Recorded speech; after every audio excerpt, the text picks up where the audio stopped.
it started, of you thinking that I had been untrue.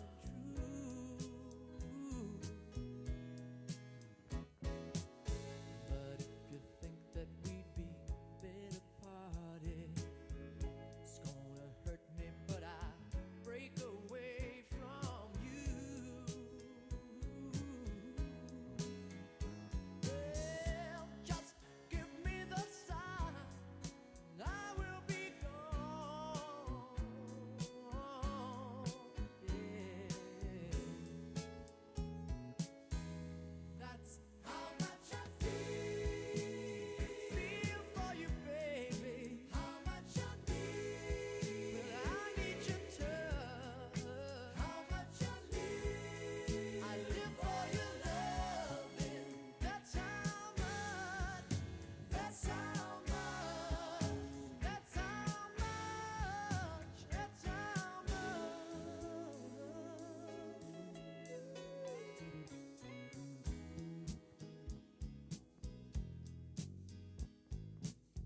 Sleep alone and late at night I'm dreaming of the togetherness that seems to believe in me. Oh no, give it all and then I give some more. If you would only love me like you had before.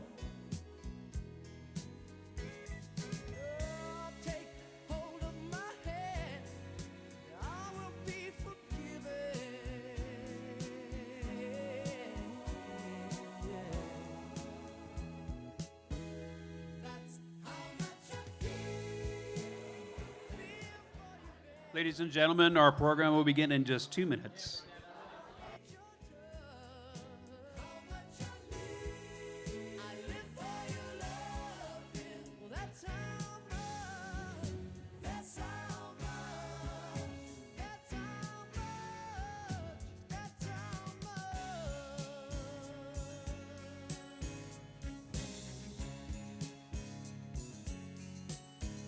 So you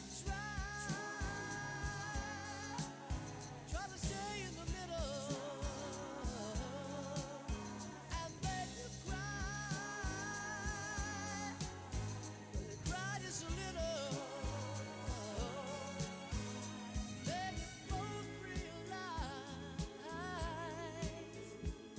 just how foolish you've been, and you try to make amends, but you gotta love his friends, 'cause that's how much. That's how much. That's how much. That's how much.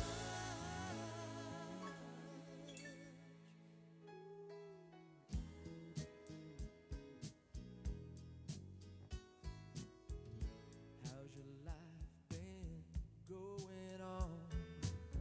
I got a wife now. Years we've been going strong. Oh no, there's just something that I got to say. Sometimes when we make love, I still can see your face. Just try to recall when we were as one.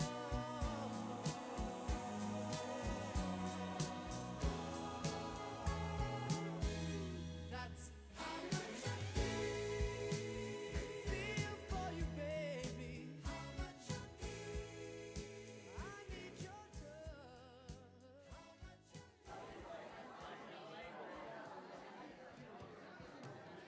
Ladies and gentlemen, please welcome J.T. Corrales.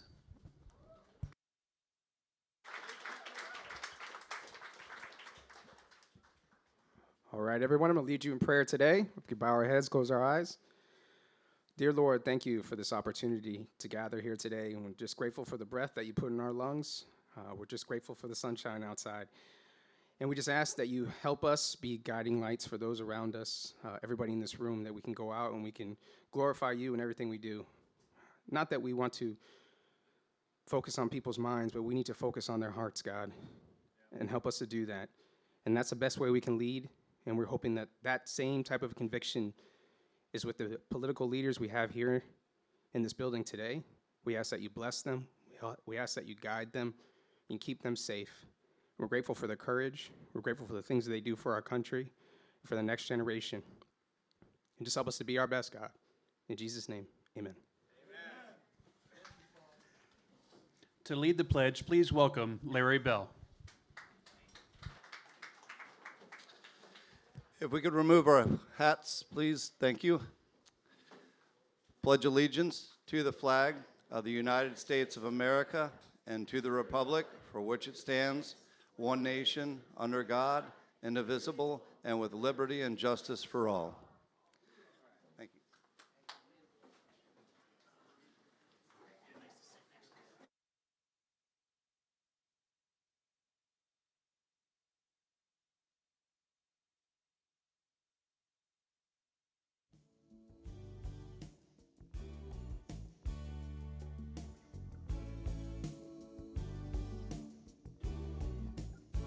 Got out of town on a boat going to southern islands, sailing to reach before a following sea. She was making for the trades on the outside and the downhill run to Papa Ede. Off the wind on this heading line, the Marquesas.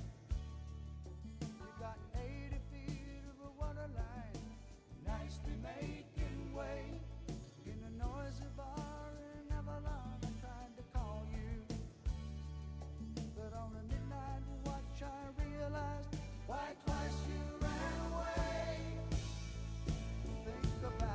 Think about how many times I have fallen. Spirits are using me, Lord, your voice is calling. What heaven brought you and me cannot be forgotten. I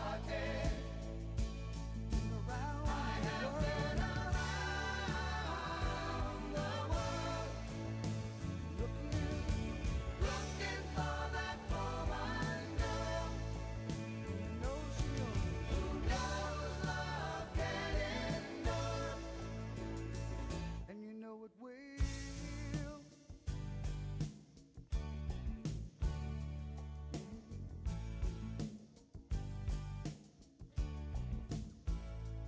When you see the Southern Cross for the first time, you understand now why you came this way. 'Cause the truth you might be running from is so small, but it's as big as the promise of a coming day. So I'm sailing for tomorrow, my dreams are dying, and my love is an anchor tied to you, tied with a silver chain. I have my ship, and all her flags are a-flying. She is all that I have left, and music is her name. Think about how many times I have fallen. Spirits are using me, Lord, your voice is calling. What heaven brought you and me cannot be forgotten. I've been around the world. I have been around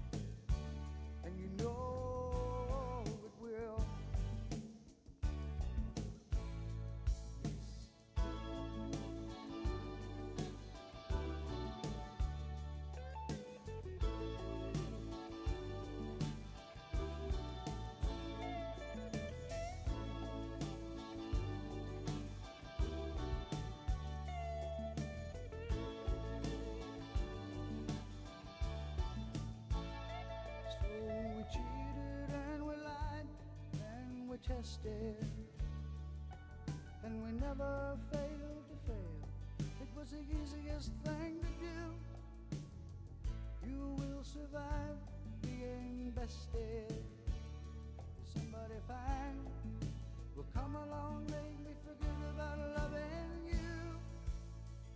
In the Southern Cross,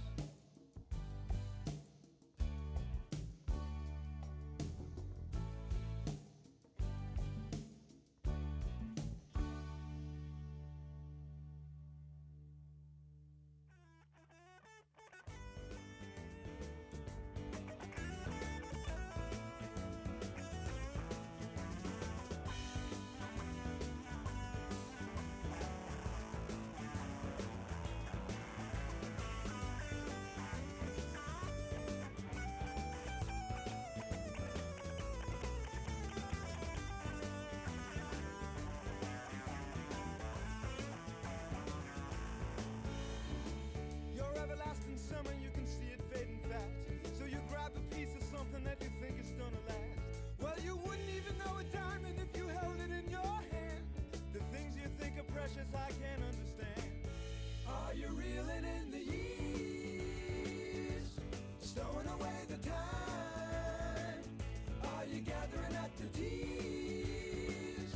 Have you had enough of mine? Are you reeling in the years, stowing away the time? Are you gathering up the tears? Have you had enough of mine? You've been telling me you're a genius since you were 17. In all the time I've known you, I still don't know what you mean. The weekend in the college didn't turn out like you planned. The things that pass for knowledge I can't understand. Are you reeling in the years, stowing away the time?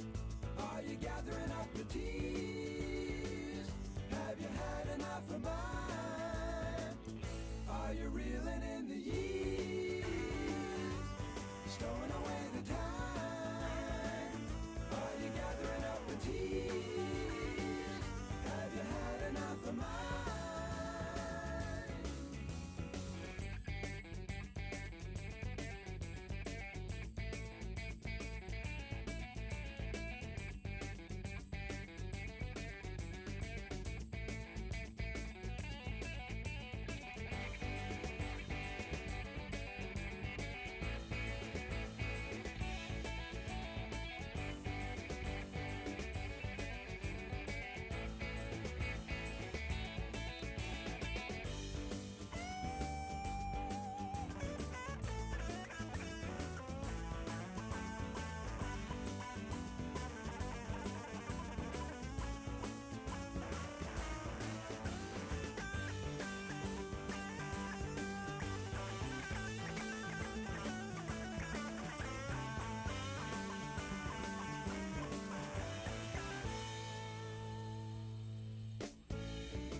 I spent a lot of money and I spent a lot of time.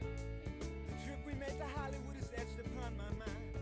After all the things we've done and seen, you find another man. The things you think are useless, I can't understand. Are you reeling in the years, stowing away the time? Are you gathering up the tears?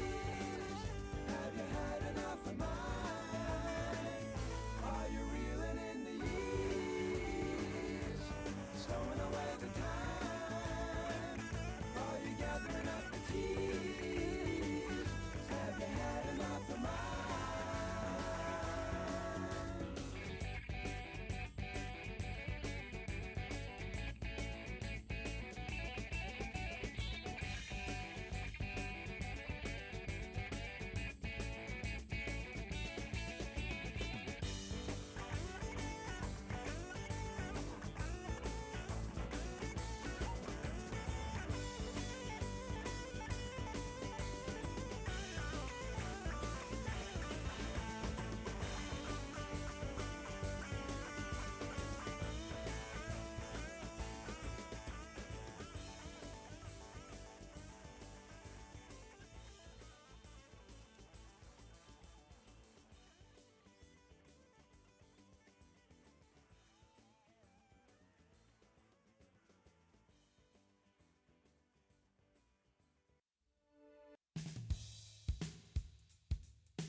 She's gone, and I have to say,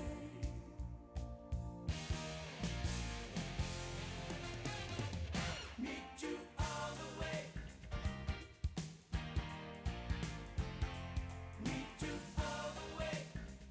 Meet you all the way. Meet you all the way.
I was tired of my lady. We'd been together too. Ladies and gentlemen, please welcome Representative Lawrence McClure.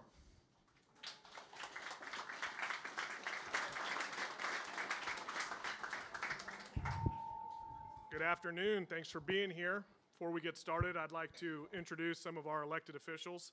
Here with us today, we have State Representative Kim Burfield. In just a moment, you'll hear from Sheriff Bob Gualtieri, who's in the back. Pinellas County Tax Collector Adam Ross.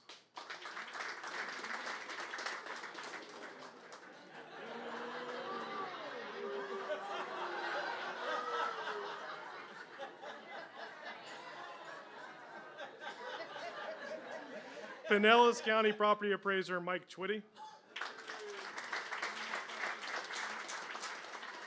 Largo Mayor Woody Brown. Bel Air Bluffs Mayor Chris Arbutine. And Clearwater City Council Member Mike Menino.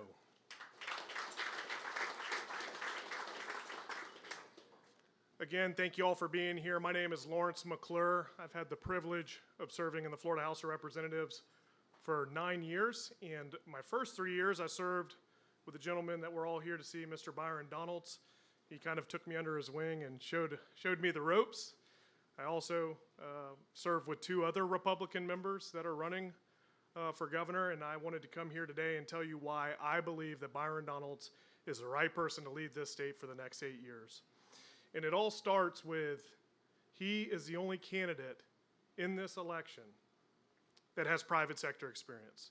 Working in the financial sector, he knows how to balance a budget in the real world, and I think that's tremendously important. And secondly, for all of us that have served with him, we know his voting record. We know what he stands up for. We know that he's a conservative. When you look at whether it's the Second Amendment, you have gun owners across America that are endorsing him because they know that he unapologetically will stand up for the Second Amendment.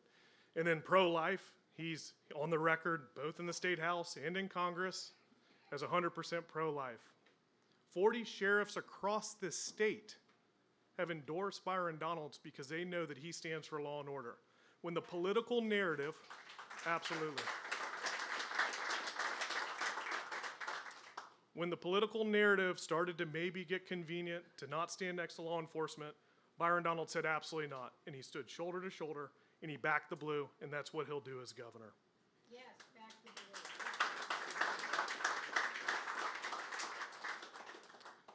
And then, of course, our president, Donald Trump, has endorsed.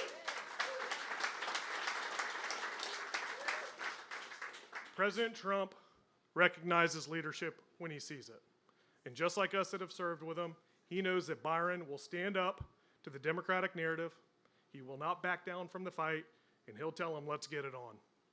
When I think about this election, when I really think about what is at stake for this state, and as far as we have come as conservatives, I think about it through the lens of my 6 and 2-year-old daughters and what I want this state to be. And when I frame it that way, when I really think about what I want the next 8 years in this state to look like, there is only one choice. It's my friend Byron Donalds. I urge all of you to get out and vote, support Byron. Thank you so much for being here. God bless the great state of Florida.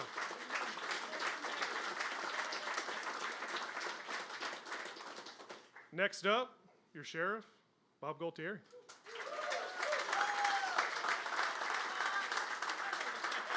Hey.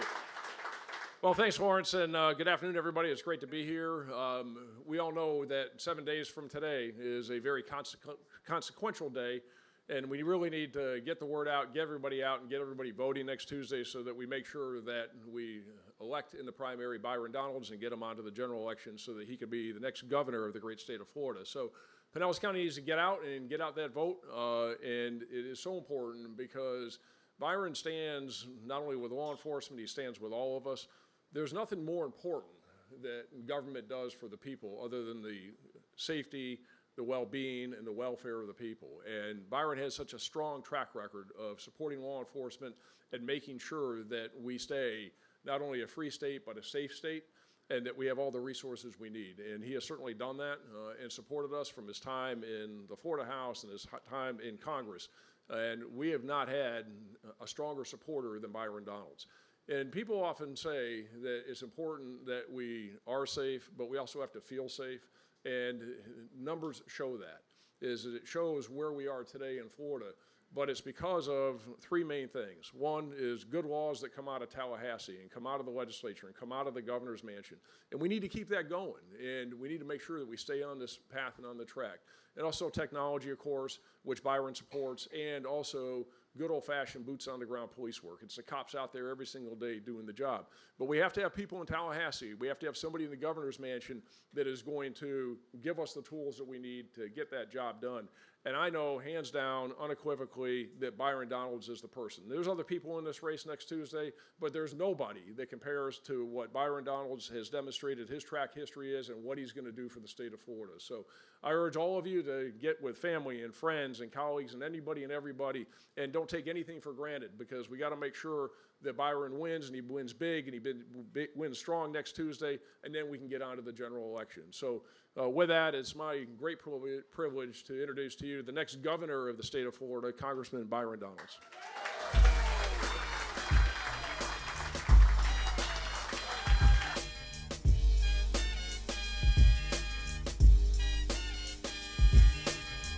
time is up, my time is now. You can't see me, my time is now. It's the franchise where I'm shining now. How's everybody doing?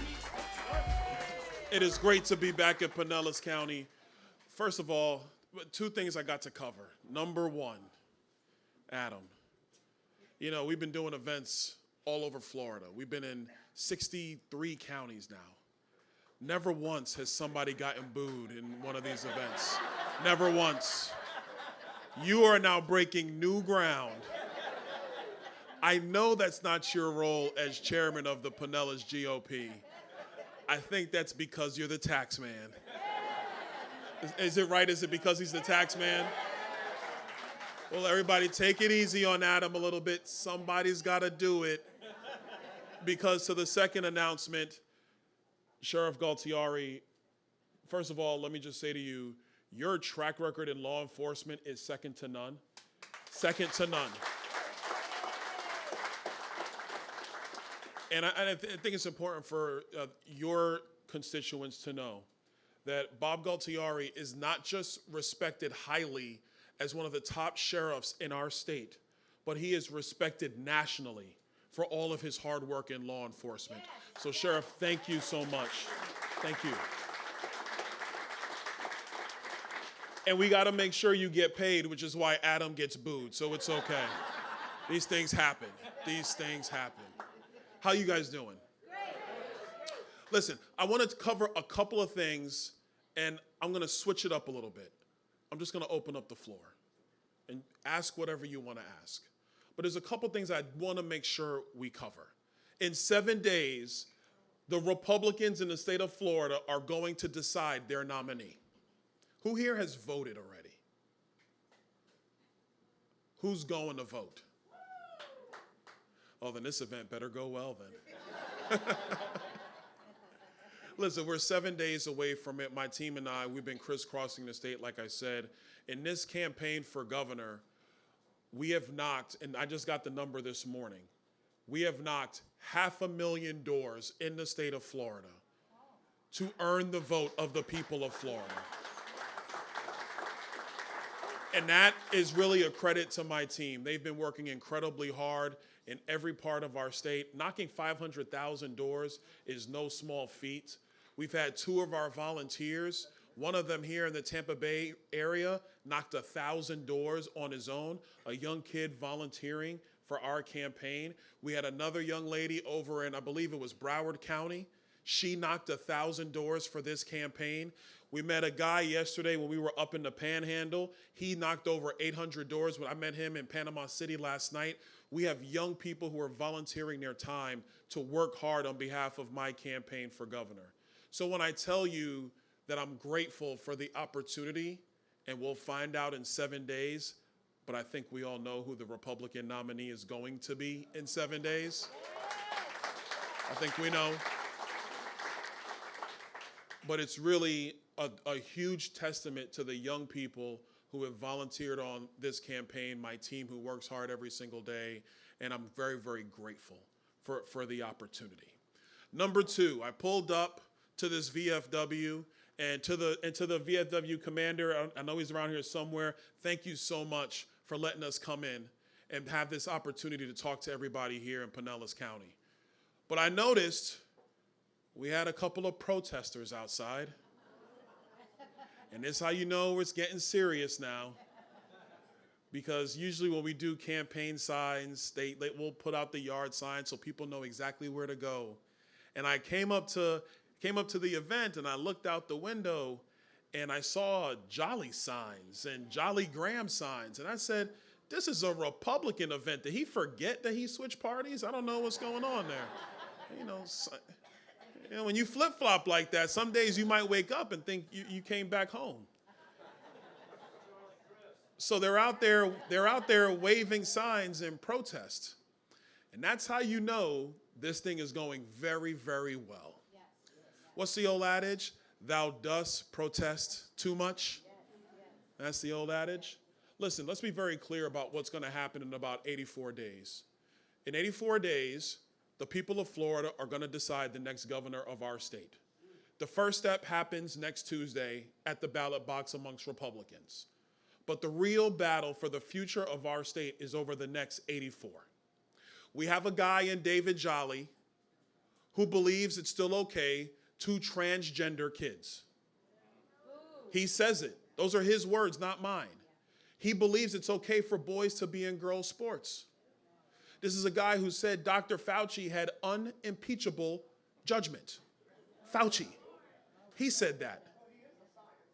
This guy, when Ron DeSantis opened up our state to be the free state of Florida, when he told the medical establishment, no, we're not going to follow your idiocy, Florida's going to be free, David Jolly left Florida and moved to Pennsylvania. He left. And he stayed in Pennsylvania for a couple of years. And then he was a contributor to MSNBC and to CNN. And he was trashing Ron DeSantis for his leadership during COVID-19. So when I see the protesters starting to come here, it makes me think. I say, you think Fauci had good judgment? You think it's okay to transgender kids? You think it's okay for boys to be in girls' sports? And when Ron DeSantis opened us up, you wanted to lock us down. Why in the hell would the people of Florida elect David Jolly to be governor? Makes no sense. Makes no sense. We are a state based upon common sense and conservative principles.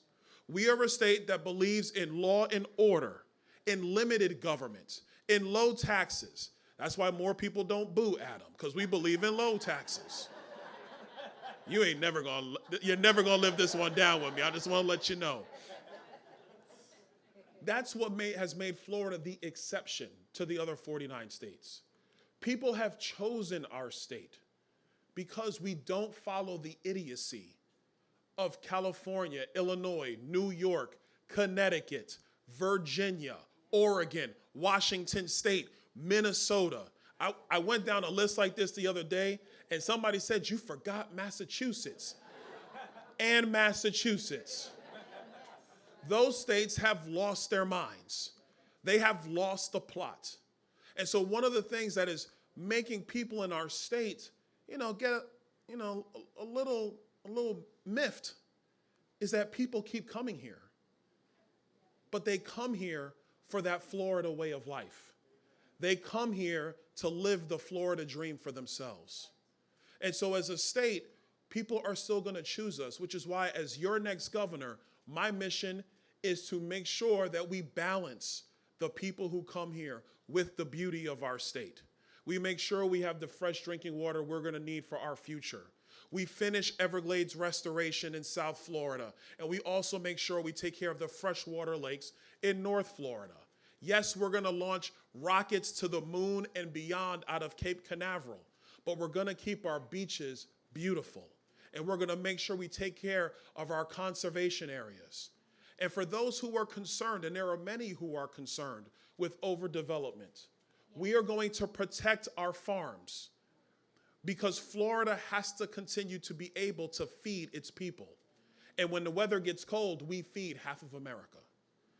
The truth is, when you're a state as good as we are, and we are number one, and that is to the credit of our current governor, Ron DeSantis. It is. But the truth is, when you get to be number one, the hardest thing to do is to stay number one. And how you stay number one is you stay focused on the little things. That's why we were talking about making permitting for single-family housing easier in our state, to take down these construction timelines. Because the longer the timeline, the more expensive the single-family home. I see this nice young lady right here. She wants to be able to build the Florida dream for herself. So why should we let the timeline for building a house be longer, only making the house more expensive for her and for her future family? It's about our kids.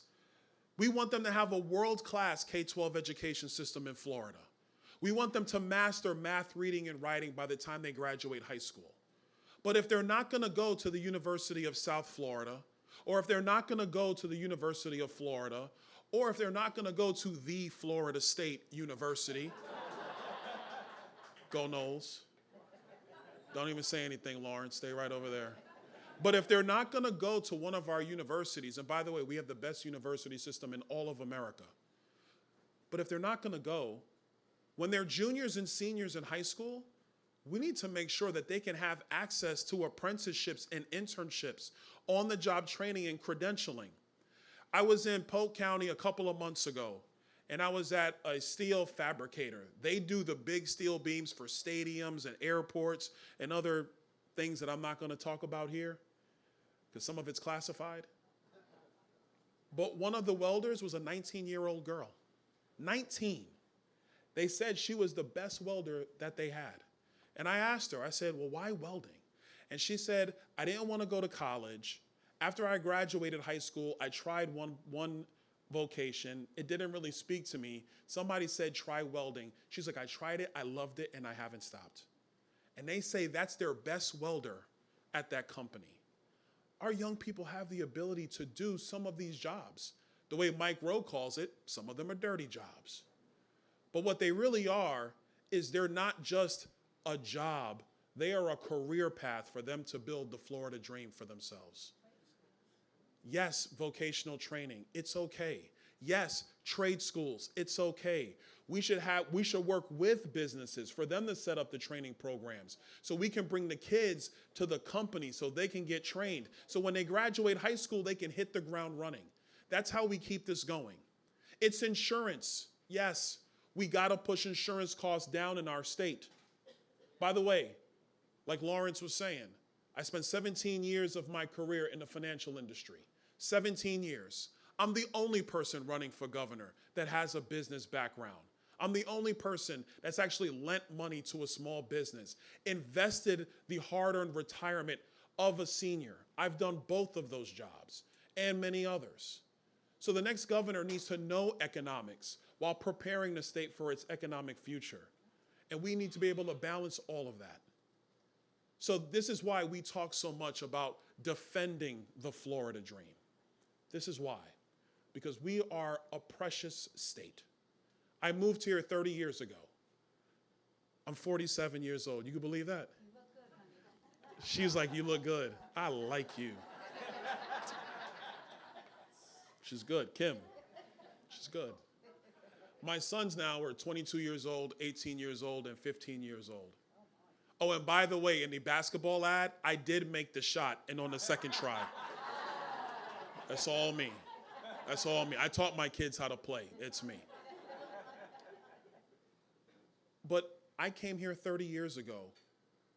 I've built a great life in my time here in Florida. What I want, what's in it for me, why I'm running for governor, is because I want young kids to be able to build that same Florida dream for themselves. And in the process of making sure they can build that for themselves, we take care of the beauty of the Florida that we love. Because we have to be able to hand this off to them when they are now the leaders in business, when they are the leaders in government, when they are the leaders in law enforcement. We have to have something to hand to them. So when we talk about reforming insurance, it's not a talking point. It's something that we have to do. I chaired insurance and banking when I was in the Florida House. I know how to fix this system. We're going to push those costs down 25%. When it comes to property taxes, that's in your hand. But this amendment's not the end. It's the beginning. Next year, we're going to take it into the Tax and Budget Reform Commission. We're going to study the entire system top to bottom. We want to get seniors on fixed income off the tax rolls in Florida once and for all, because they need to be able to live the Florida dream for themselves. We want to be able to get young families off those tax rolls so they can build the Florida dream for themselves. And when it comes to the future of our economy, you're not going to have economic growth without law and order. It's critical to the success of our state. So that's why I'm running. That's why in 7 days I'm asking for your vote. And that's why over the next 84 days, after the Republican nomination has been announced next Tuesday night, we are going to make sure that we keep Florida red and we keep Florida free, because we are the best state in all of America, and the Democrats are not going to have any control in our state. So, does anybody have any questions? Yes, sir. Front and center. So I am a disabled veteran. Yes. I'm a member of this VFW post. We do a lot of things. In Oh, the hold on. We VFW. got a comment for you. Sorry, folks. We do a lot of things for veterans locally, right? We have a huge outreach that we are doing organically, but we don't see a lot of, or I don't see a lot of that kind of support coming from the state. And I know that the current governor is a veteran. I respect that. I'm glad that he's serving us, continues to serve us. But I don't see it. Like, I don't feel it. I feel it in my local community, which is probably where it should be. What are you going to do as governor to improve kind of that, maybe support our outreach to help our homeless vets and our disabled vets? And, you know, we do all kinds of things here. You know, we do events to make it aware, to the community aware of us. Right. But, yeah, I mean, all of And us, everybody who serves. Female beds? Yeah. Female vets. Okay, yes. So my question is, what initiatives are you going to support that you're going to push out there to make veterans want to be in Florida and stay here? So this is a great question. Thank you for that. A couple of things. Number one, the reason why I said female beds is I was in Jacksonville at a veterans housing facility. And what the manager of that facility told me, which, by the way, the state does support with dollars, he said to me, we have a lot of beds for male veterans, trying to help them get on their feet. What we struggle with in the state of Florida are female beds for female veterans. That's one of the things that we want to look at. Number two, under Florida law right now, if you're a 100% disabled veteran, you don't pay property taxes in our state. Well, what happens if you're 80% disabled or 60% disabled? We want to be able to provide some of that to our veterans as well. Maybe you're not 100% disabled, but we want to be able to help you be able to be a part of the fabric of Florida. Number three, especially when it comes to homeless veterans, mental health. Listen, I know the VA, we'll put the VA aside for a moment. What we need to do in Florida is we need to make sure that we're investing in mental health in our state. For our veterans who are calling Florida home, to make sure that they get some of the early interventions that are going to be important for them, but also for our sheriff deputies. We have sheriff deputies who go from call to call to call. Some of them are veterans of our military. And we just assume they're just going to pack it away and do the next call. We need to make sure that our mental health apparatus in Florida is robust enough to provide those veterans the help that they need.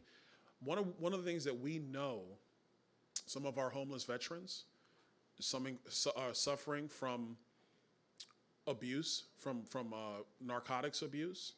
It also afflicts a lot of the people who are in the homeless population writ large.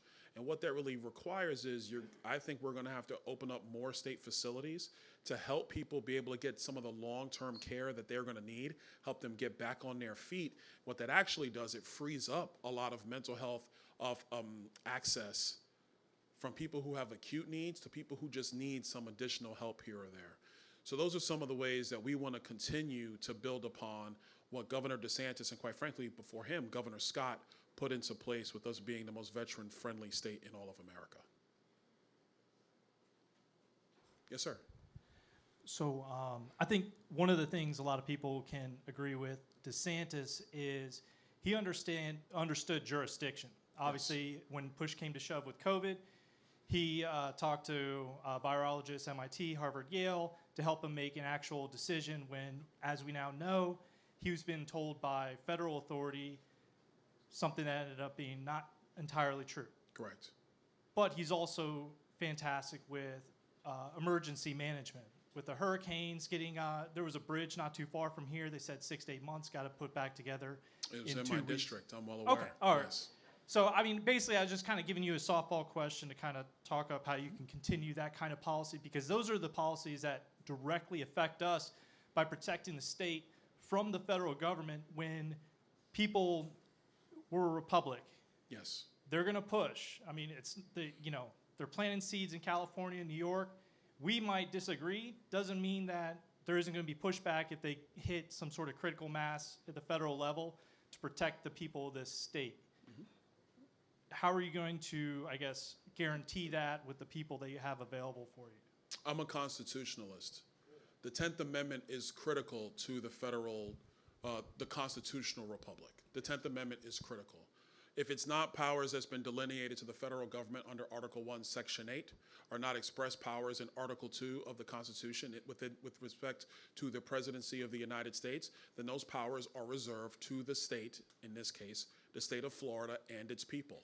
The 9th Amendment also canonizes that in the constitutional framework. I think that's critical. The governor has to make sure that we maintain the boundaries between federal overreach to make sure that we're doing what's best on behalf of our people, and we're going to do that. Specific to disaster recovery, one of my, in talking with the president before he came back to be president, one of the recommendations I had was to get FEMA out of the Department of Homeland Security, because FEMA had become so bureaucratic, it was unresponsive to the needs of the people of Florida. Whether you're talking about Hurricane Irma, that was my district, Hurricane Ian, my district, Helene, Milton came through this area of the state, or if you're talking Idalia, that was more in the Big Bend area, no matter what storm you're talking about, when we have to deal with a bureaucratic FEMA, it slows everything down. So what Governor DeSantis did, which is the right approach, pre-positioning assets, making sure they were prepared to go so that when the storm came through, you could quickly deploy the linemen to get power restored to areas. With respect to the Sanibel Causeway and the pass that went over to Pine Island, I remember that one in particular because there were gentlemen that lived on Pine Island, and they told me directly, they're like, if you guys don't build this bridge, we are. Because they're FDOT contractors and they would have done it anyway. And so Governor DeSantis made the absolute right call to get rid of the red tape and rebuild the Matlacha Pass. And the Matlacha Pass was rebuilt in 3 days. The Sanibel Causeway was rebuilt in about 2 weeks because it had a blowout because it's a sandbar that keeps the concrete bridge able to function structurally. And essentially the storm surge wiped out the sandbar underneath the Sanibel Causeway, and it busted out in 2 sections. When disaster strikes, you have to hop too. You can't wait around for FEMA. You can't wait around for some bureaucrat to say, well, we checked with legal, it's okay. No, you have to do it because every second counts. During Hurricane Irma, I was on the ground every single day in my district, except the first day, because I was in DC when we were voting. So the second the storm passed, I got on a plane, got a rental car in Miami, drove over to Southwest Florida, and I was on the ground every single day in my district. Hurricane Irma, which was, 7 years ago now, almost 8 years ago now, I did the exact same thing. You got to be on the ground every single day. You have to be in the command network to make actionable decisions in real time. You cannot wait. A couple of the things we want to add with respect to disaster recovery. Everybody knows we have drones today. What I want to see us do is before a storm makes landfall, and we kind of know with the cone of uncertainty where storms are going, you do a drone flyover of that area, take assessments of all of the infrastructure that's there. If citizens decide they want to cooperate with the state of Florida, we will give you the footage for your home. And then post-storm, we do another flyover. So that way we can assess the damage from pre and post-storm. Again, if the citizens of Florida want to work with the state, we will give you that data as well and give you that flyover footage as well. That way you can actually use that with your insurance company to begin that claims process immediately.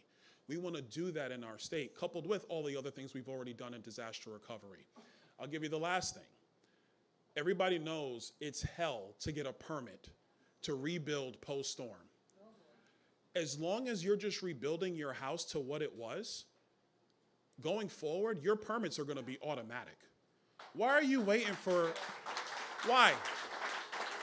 Why wait? If you're building the house back to what you had, just give them the permit and go do it. We already permitted the house being built in the first place. So why are we waiting for every government to figure out the fact that it's now 8 months later and, oh, by the way, he's going to want to rebuild his house? We give you the permits to restore your house to what it was. And that way you can get started. We give you the footage to help you restore your house to what it was so you can get started. Because one thing I know working in the business world, time is money and money's expensive. And so you cannot waste people's time, especially post-storm when they're trying to rebuild. And so that's how we take the great work that the governor has done and we build upon that great work to make sure we're being even more efficient for the people of Florida. Thank you, sir. Yes, ma'am. I went to two guys already. Yes, ma'am. Oh, I'm sorry. I'm gonna come back over there too. I didn't see. They're moving mics around. I didn't even see. Yes, ma'am. Hello, Hi. my name is Rita. I've been in Florida 51 years, and I've been a voter in Florida for 51 years. I've seen us go from blue to purple swing state, and now solid red. Yes. We are a free state of Florida, love it, but we're also law and order. Yes. On the law and order portion of it, you have advocated to changing the felonies from $300 limit to now $1,000. You were very strong on that, and you did get a compromise. We moved felonies up to $750. Now, if you were governor of this state, where are you taking that in the future? Nowhere. Because the bill that we wrote back in 2017, we got that change. And that was a change that, if I remember correctly, no, it was 2019 actually. Yeah. We got that changed in 2019, actually working with who ended up becoming Speaker of the House, Paul Renner. We actually worked together on that, and Governor DeSantis signed that into law in his first year as governor. So now we're not making any more changes to that. The criminal justice framework in Florida is exactly where it needs to be. So we're going to be focused on supporting law enforcement and making sure that they get what they need in order to keep our state safe. And that's what we're going to do. And by the way, the sheriffs and I, we've already had those types of conversations, so we're not going to be making any more changes to that. But thank you for the question. I actually appreciate you asking me. Thank you. Yes, ma'am. Hi. So I've lived here since I was 5 years old, and I'm a young voter. I'm 24. So there are a few issues that directly impact myself, my peers, and just as someone who's grown up here, things that are very important to me as a voter. I came to an event of yours almost a year ago, last September. It was actually my birthday weekend, so that was what we wanted to do. And I asked a question about affordable housing for young families and what your plan would be to make housing more affordable for young people like me. And I wasn't 100% satisfied with your answer. Your answer at the time was to build more multifamily housing and condos and all that type of thing. As someone who's grown up here, I've driven along Gulf Boulevard for 20 years. And I've watched single-family homes be torn down, developments be put up, businesses that I used to love to visit being torn down to build up developments, build beach condos, all that sort of thing. And then also just, I'm worried about losing a lot of the natural land that makes Florida, Florida. I'm also concerned about some of the statements that you've made about Florida becoming a financial capital of the world.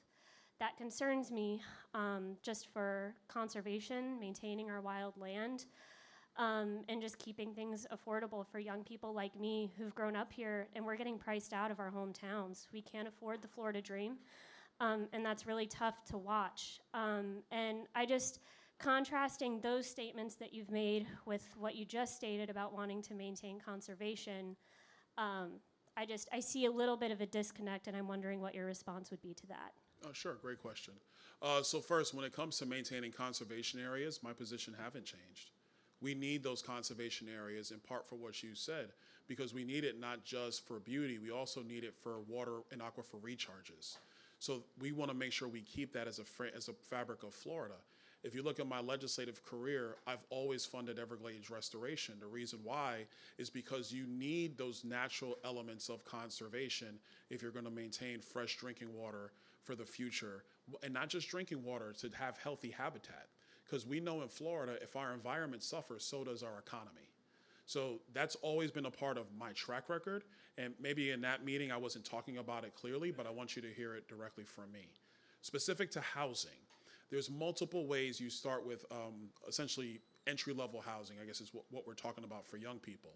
My wife and I first got married, our first condo was a second-story condo that had the old Jalopy windows on it. That's what we could afford. And then we stabilized ourselves economically, and then we slowly started to build. We do know that there are certain single family homes that are actually leaving because those homeowners are deciding to sell their land for whatever their reasons are. In Florida, we have very strong protections around property rights. So a governor or even the legislature doesn't have the legal authority to dictate what somebody can do with their land. If they choose to sell or choose to have it developed, that's frankly their rights as a property owner. Just like when you are 24, when you are older, we never talk about the older age of women, that would be disrespectful. But when you're older, if you are a landowner and you decide that you're selling it or you're going to redevelop land, you also don't want state government or you don't want some governor telling you what you can or cannot do with that property. In terms of us being a financial hub, I will tell you that's already started. It started because we have other states that have been, quite frankly, they have been demonizing capital formation in this country, and capital always goes to places where it is respected, and they're coming to Florida.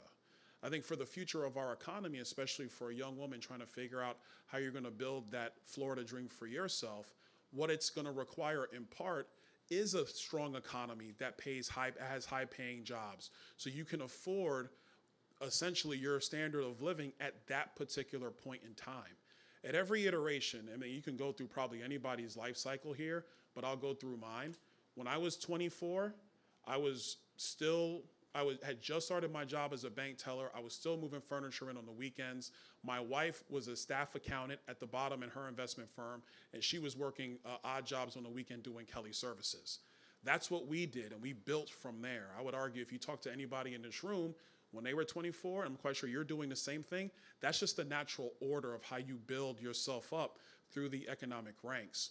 From a government side, and this is why I talk so much about permitting, the National Association of Home Builders came out with a study earlier this year that says 30% of the cost of a new home is government costs. So when we talk about modernizing permitting and planning in this state, which I talk about all the time on the campaign trail, it's to push down the construction costs to make it more affordable for you and for your family whenever you make that decision to step into home ownership. The other thing we've seen in Florida, we are now seeing rental rates are actually starting to come down. Why? In part because we've been leading on deporting criminally legal aliens out of Florida. In part, it's true. In part because there are some people who said, or the migration to Florida hasn't stopped. It's slowed down, but it hasn't stopped. And there were more rental units that have been built over the last 3 to 5 years. And so now you're starting to get to equilibrium in the rental market. We're also starting to see that between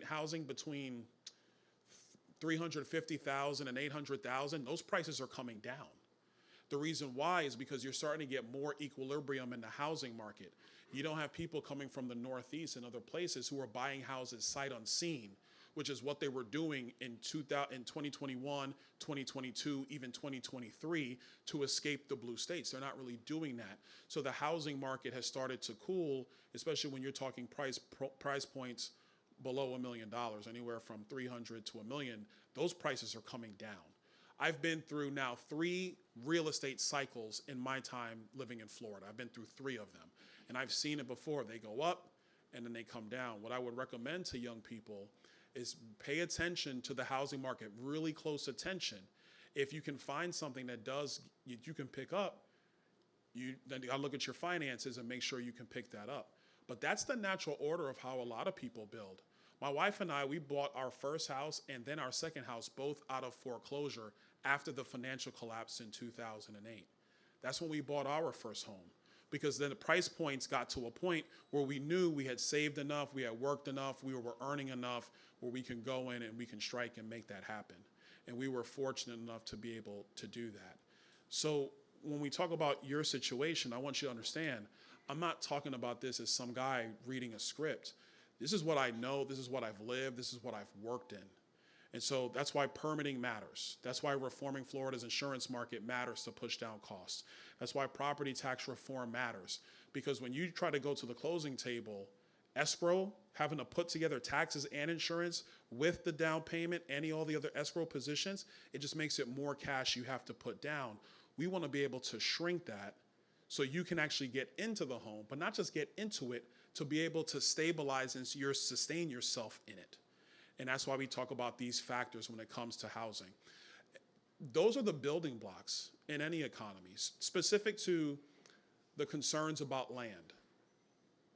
Here's the truth. People are coming. They have chosen to come here already. So some of the things that we know about how, and I've lived in Florida 30 years myself, I've watched Southwest Florida, Naples in particular, change over the last 25 years. I've seen some of the places where there was no road before, and now it's a 4-lane road. Or in one particular instance, Livingston Road, it's a 6-lane road. And there used to be no road there when I lived there. The question isn't, is it changing? The question is your quality of life being maintained? Because no society, no city stays the same forever. It just doesn't. And I know that doesn't sound like the politically correct thing to say, but I don't know if anybody who's watched me long enough knows, I don't do politically correct. I tell you the truth. Thank you. And that's what I'm always going to do. I'm going to tell you the truth. And the truth is, yes, cities do develop over time, especially when people choose them. The question is, how do you maintain quality of life? How do you help young people afford those transitions so they can build that dream for themselves? Is that fair? Yeah. Okay. Can I add one point to that? Yes, ma'am, of course you can. And also, make sure that at the local level, you're voting for the right people. So do your research. You are correct. Yeah. Yes, ma'am. I'm going to come to you next, sir. Hi, I live locally here. I live just over the bridge, and in my small community, one of the things that we're struggling with, and I know it's not unique to our area, it's all over Florida, but the AR&B and Verbo business. Oh, you mean It is a monstrosity. the And essentially being the able to Airbnbs. Yes, and Yes. being able to make housing unaffordable for our youth because we have businesses and people that don't even live in the state of Florida buying properties and consuming neighborhoods. My own community has lost nearly 2,000 residents.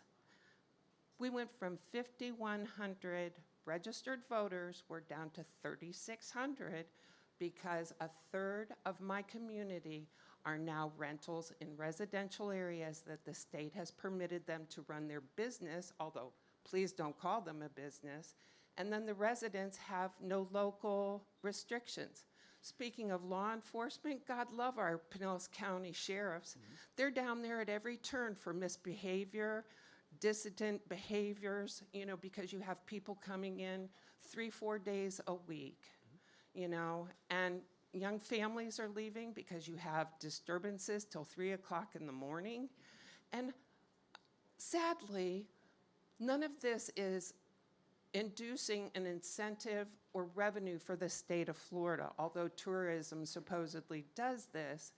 But we talk about protecting our farmlands from other entities owning things here.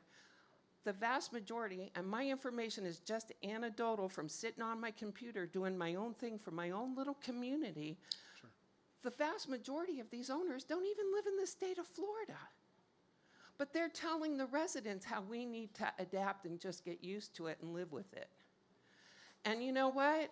I don't have to. I am not going to be penalized for being competent.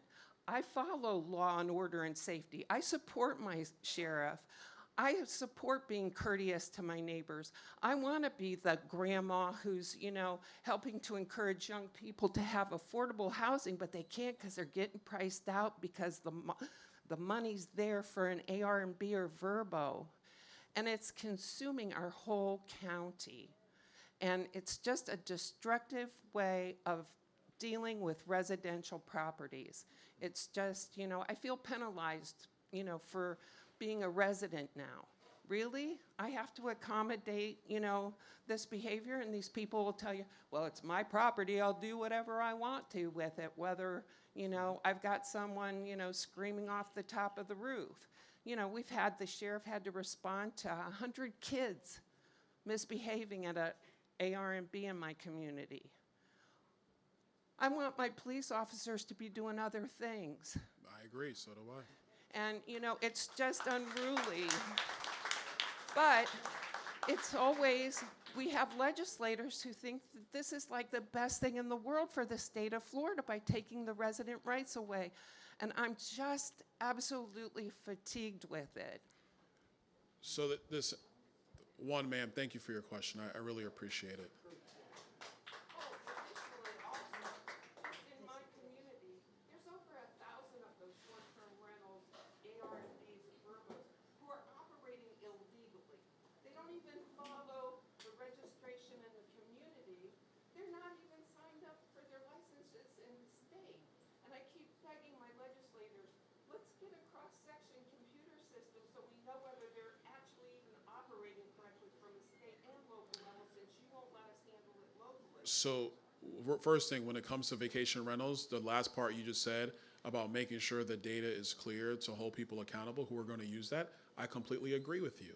If you're going to be a vacation rental, secondary rental, short-term rental, whatever the phrase we're using, let's actually make sure that the licensing is clear on those units. But to the first part, a lot of these vacation rental owners, yes, some are out of the state. A lot of them are actually in the state with us. We have sheriff's deputies, we have firefighters, we have some teachers, we have a lot of personnel, a lot of people who own another home in their community that is a vacation rental. They use it as a second stream of income. This is where property rights do win out. Because if somebody owns a piece of property in our state, they're an American, they own a piece of property. They're a Floridian, they own a piece of property. They are allowed to use that property as they see fit. They are. And we protect your property rights like we would protect somebody else's. And that's the standard that the state has set. I was in the legislature when we went through this, and there were many vigorous debates over this. But where I came down, and I want to be very transparent with you, where I came down was, at its core, there are just certain principles that must always be protected. Property rights are one of those principles. And it's like I told the young lady, the second the government gets to dictate what you can do with your property, is the second the government can dictate a lot of things. And I don't want a state that can do that. Ma'am, I understand. You want your neighbors and people who live in your community just to respect you. But ma'am, you cannot have local government override certain protections and constitutional principles. And in our state, property rights are a constitutional principle of our state. And so when we had local governments who were eroding property rights, not saying that there weren't real concerns. Trust me, I understand your concerns. I really, really do. But that doesn't empower a local official to override property rights in our state. And that's what was happening in certain jurisdictions. So the legislature did have to step in and stop that. And I want to be clear with you. I was in the legislature when we did this, because property rights do have to be protected. Listen, nobody ever said freedom was going to be perfect. But economic freedom and freedom with property and freedom of speech is not perfect, but it is the far best system. I do not want a state or a government that can allow a property owner to tell that property owner what it can or cannot do with that property. You do not, ma'am, I promise you, you do not want a government with that kind of power. I don't want a state with that kind of power. You know, I'm not trying to be glib, because I truly do understand your concerns on this. But this is what we're seeing in New York and Connecticut and California and these other states. They have empowered state government in all sort of minor ways that made sense at the beginning. And then those powers metastasize by state government and they get out of control. Ma'am, it has happened time and time again in this country. There are certain things that are just foundational principles. Property rights are one of those foundational principles in our state. Even when they're zoned in residential neighborhoods. But ma'am, if it's a residential neighborhood and you have somebody in that facility who's going to sleep or taking a shower or even making a sandwich or even here on vacation, if they're here for 3 days or even for a week, they're still using the dwelling as a residential unit. They're not using it for industrial purposes. If they were doing that to run a business, it's a very different use, and the local counties and the local cities have a way to go in and mitigate that abuse with local law enforcement. But if they're using it in the same purpose that anybody would in any single family dwelling, that operates under the zoning parameters. Man, I'm telling you, when we did this in Tallahassee 10 years ago, this debate we're having right now is the same debate we had then. It's the same debate. Yes, ma'am. Yes, sir. Congressman, and in 84 days, Governor-elect, I would like to first say thank you for being here today. Thank you, sir. Not only am I a proud native, born and bred in this state, born and raised in this state in Tampa, I'm also a proud veteran who's a member of this post. I'm the son of a veteran, the brother of a veteran, the father and the grandfather of a veteran. And one of the things that we're concerned about, veterans across the board are concerned about the potential loss of promised benefits. You're obviously a supporter of veterans, and I know the great state of Florida is that we have over 2 million veterans in this state, and we're doing a lot of great things. What would your plans be to push back on, say, there are national bills that are getting introduced all the time to talk about limiting or reducing promised benefits to veterans. What are your ideas to help mitigate that within the state of Florida as well as nationally? Well, first of all, nationally, as a governor, that's working with the state legislature. And so I've had conversations with, frankly, all of them, Republicans and Democrats, that when there are issues facing Florida, facing our veterans or anything like that, that we're going to be working with the congressional delegation to fight for that stuff on Capitol Hill, both House and Senate, but then also working with the president in the White House to make sure that we keep those benefits in place. The Secretary of the VA, Doug Collins, I've known Doug for 10 years. So if I need something to happen, I can just call him. I call him directly, because some things can't wait for my staff to get in touch with his staff to set a meeting, so on and so forth. So you have to get to him directly and have that decision be made. I think that's really how you do it. That's the process that would work going forward. Anything past that, we'd have to talk about the specific benefit to know what we would actually have to do to engage the VA in particular, but the federal government, to make sure that you keep those benefit levels in place.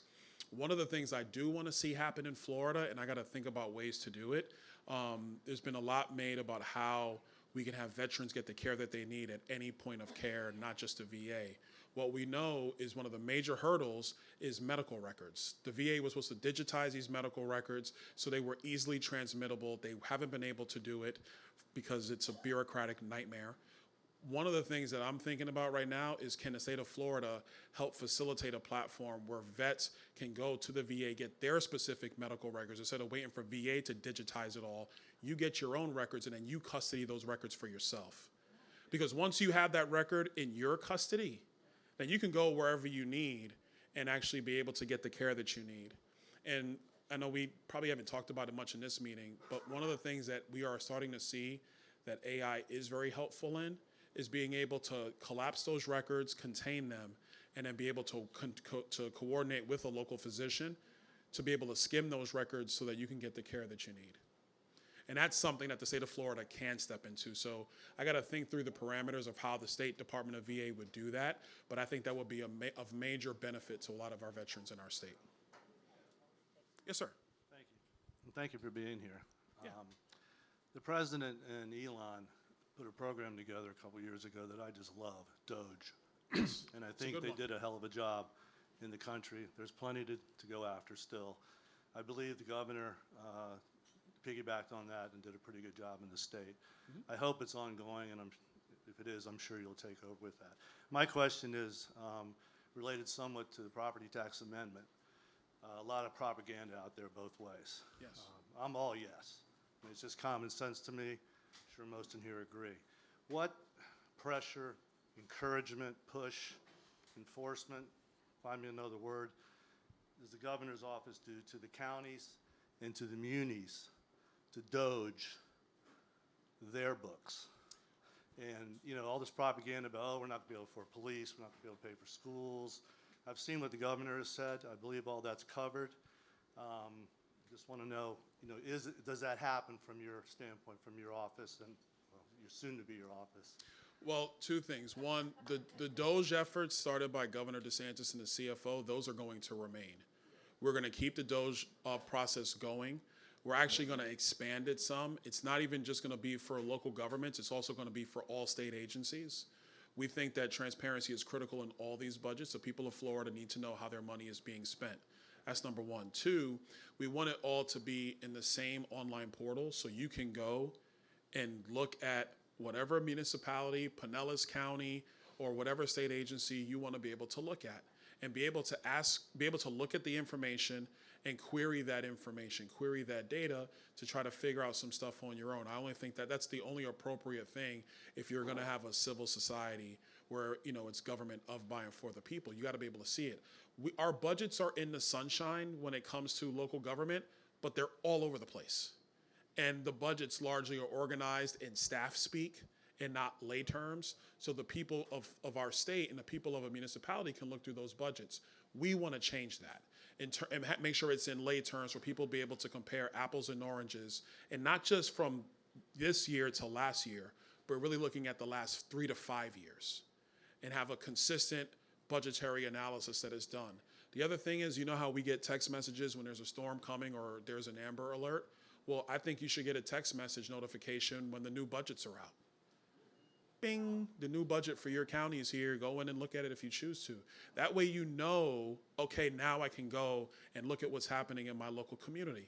That's only right, and that's only fair to the citizens. So I think those are the things that we want to add to that process. Well, that's the thing, what you just said, the political talk or whatever the word was that you used. Right. State speak talk or whatever. Well, staff speak, because staff has their own, no disrespect to political staff, my colleagues know, but staff have their own jargon for how they talk about these things. And so sometimes you'll get into a meeting with them and they're talking their own language, and you have to stop them and say, wait, stop, explain that acronym to me. What does this mean? And it's not that people won't understand it, but they have their own shorthand about how they go through this stuff. And they do it so fast sometimes, especially when you're a freshman legislator just coming in, they'll go so fast and you're trying to still figure out where the bathrooms are. And so you have to know when you don't know something, stop them and get an explanation. And that's how you can begin to truly understand it. To the property tax amendment, I'm supporting it. Here's what's going to happen next. The DOGE efforts have to continue because, yeah, local governments are going to have to trim their budgets. But guess what? Everybody's had to trim their budgets in some way, shape, or form. Local governments are going to have to do the same thing.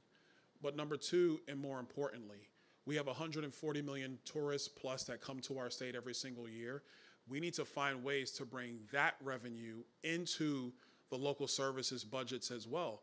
Because if they go to a local bar and Sheriff Galtieri has to dispatch somebody, or I'm gonna go back to the previous question, if they go to an Airbnb and they have to get dispatched to that home, well, the people who are there don't pay for it.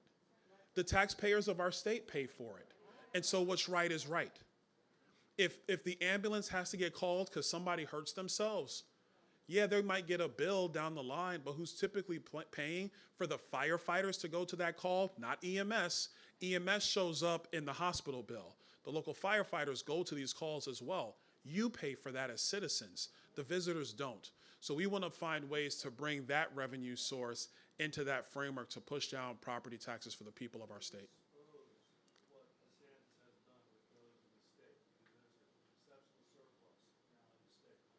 The state of Florida has a $12 billion surplus today. And I don't believe there's enough exposure from what I see anyways. But I want to be clear, that's the state of Florida.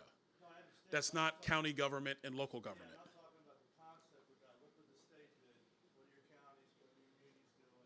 I think you guys should be exposing that more.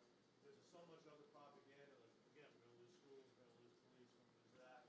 Everything I've heard from DeSantis, all the counties should be fine. They just go.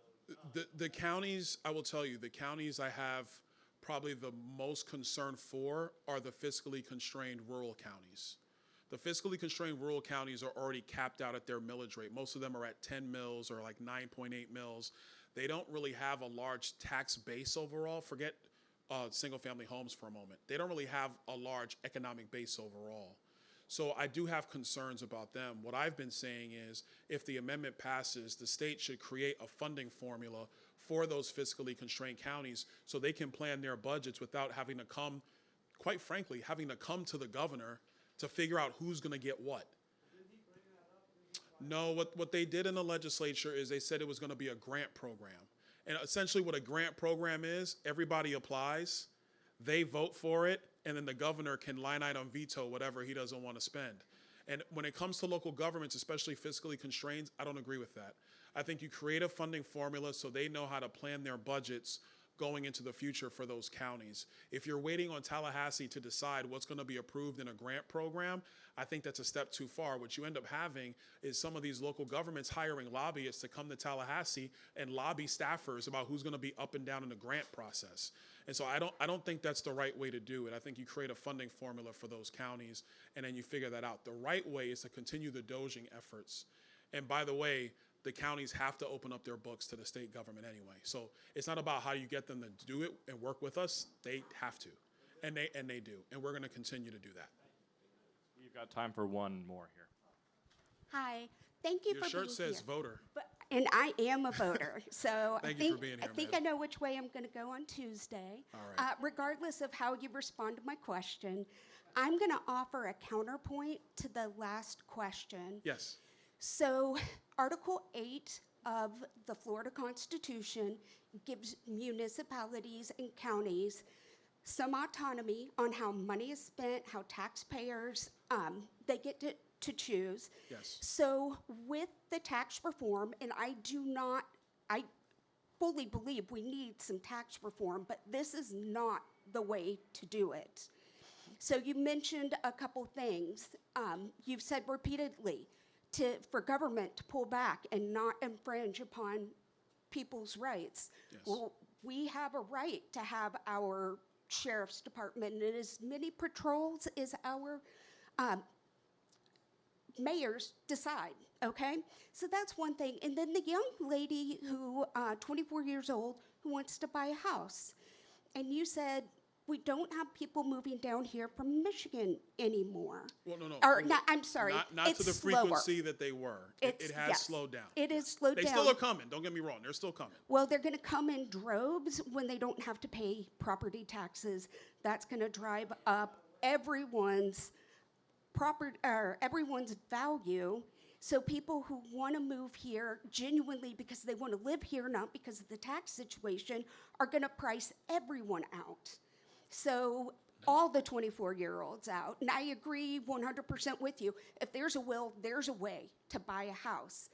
So Article 8 guarantees home rule to municipalities and counties. What right does Tallahassee come to override that and take our tax money away and let them make decisions? So this is a great question, and I thank you for this one. A couple things. Article 8 of Florida's Constitution, the Home Rule section, does provide taxing authority under our constitutional system in Florida to local governments. That's why counties, cities, school districts, special taxing districts, et cetera, have the ability to levy ad valorem or homestead taxes, right?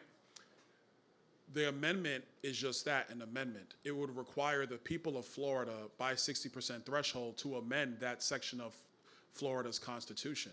The state legislature on its own could not just go and decide to completely change the property tax system. That's why it has to go through constitutional amendment. When I talk about the Tax and Budget Reform Commission, that's a function of Florida's Constitution. That commission gets set every 20 years. And even that commission has to make recommendations to the voters that go on the ballot before anything is done. So they would just go through the process of analyzing it all, and they would provide recommendations to the voters of Florida, similar to Amendment 3 this year on the November ballot, and then the voters make that decision. In the amendment, what it calls for is homestead exemptions to raise to $150,000 next year, $250,000 a year after. But again, if the voters don't approve it for whatever the reasons are, then it's essentially null and void. And then the Tax and Budget Commission would take over next year, and they would go county to county, working with citizens, local governments to come up with, frankly, what the new framework of Florida's taxing system would look like. But even then, that would have to go in front of the voters. So I hear your question, but to be clear, the governor and the legislature did not override local governments and the people's authority under Section 8 of Florida's Constitution. The amendment coincides with that section of Florida's Constitution and puts the power in the hands of voters to decide what comes next when it comes to property taxes. because the governor couldn't sign it today and it take effect as law. He can't do that. It's not within his powers.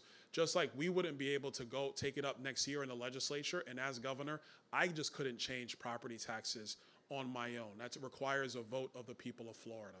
And that wasn't my point. My point Yes. is that I don't think the plan has been well thought through.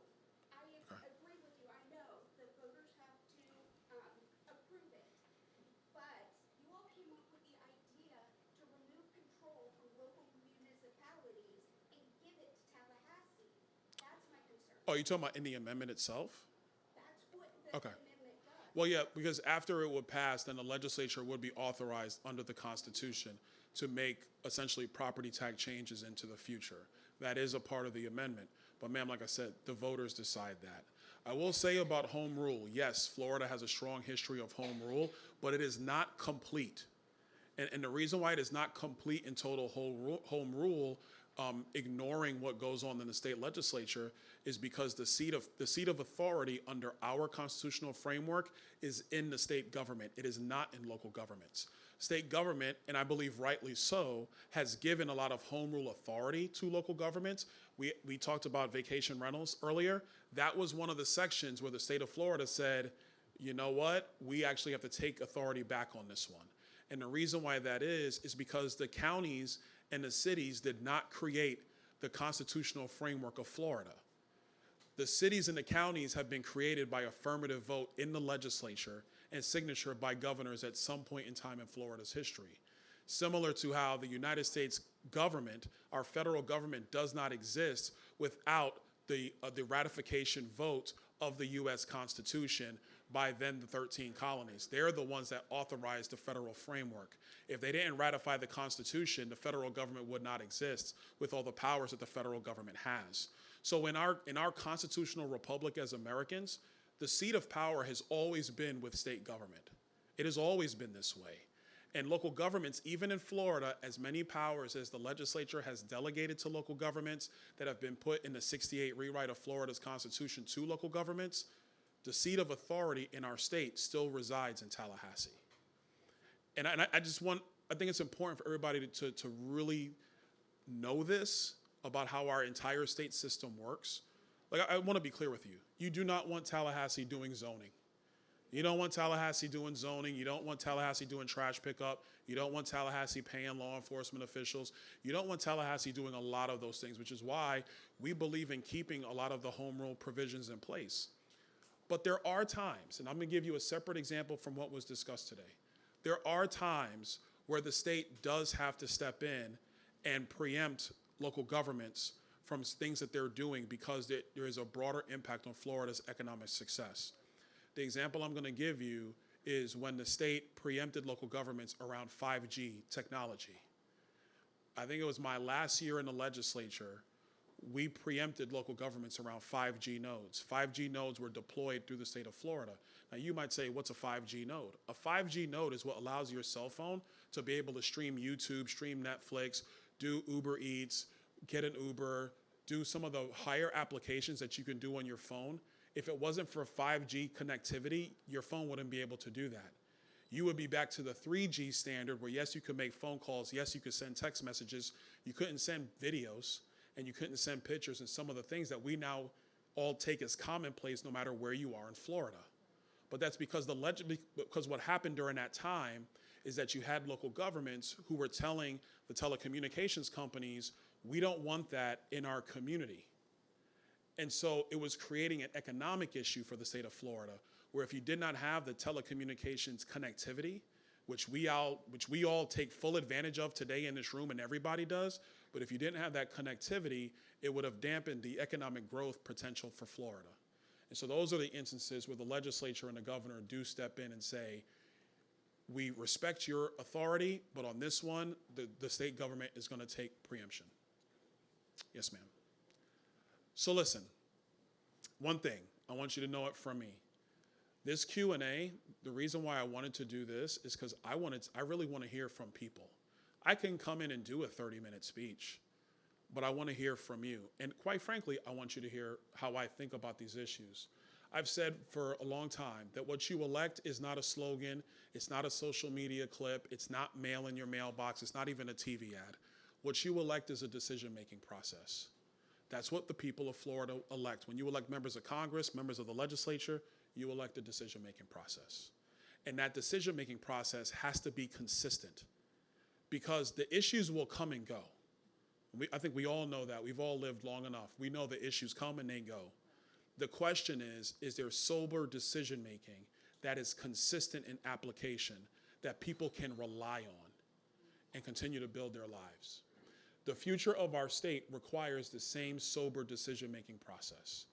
And look, the primaries will be over in about 7 days. They are what they are at this point.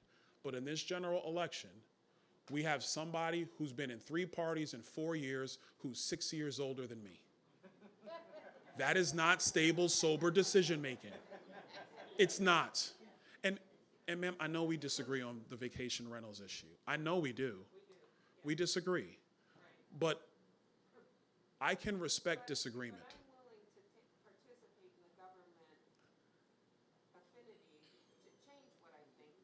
Yes, ma'am. You know, I communicate to my local legislators, my state legislators, and you're going to want to put me on call block and email. Oh, no, no, no. You get elected. No, ma'am. You get elected, you're going to see my So, name so often, you're going to be so sad you're going to go. wait. What is your name? What's your name again? What's your name again? Thea? All right, Ed, be on the lookout. I'm just kidding. I'm kidding. No, but seriously,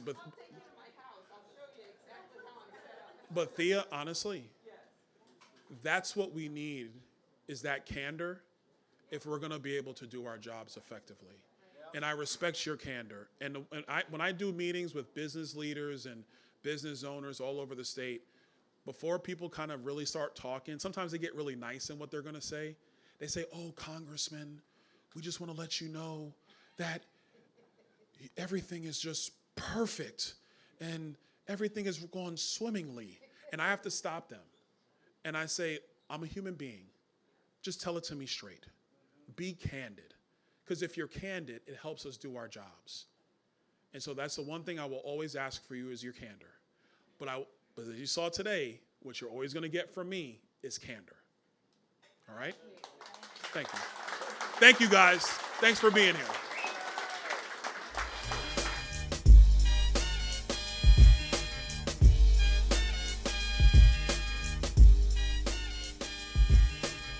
Your time is up, my time is now.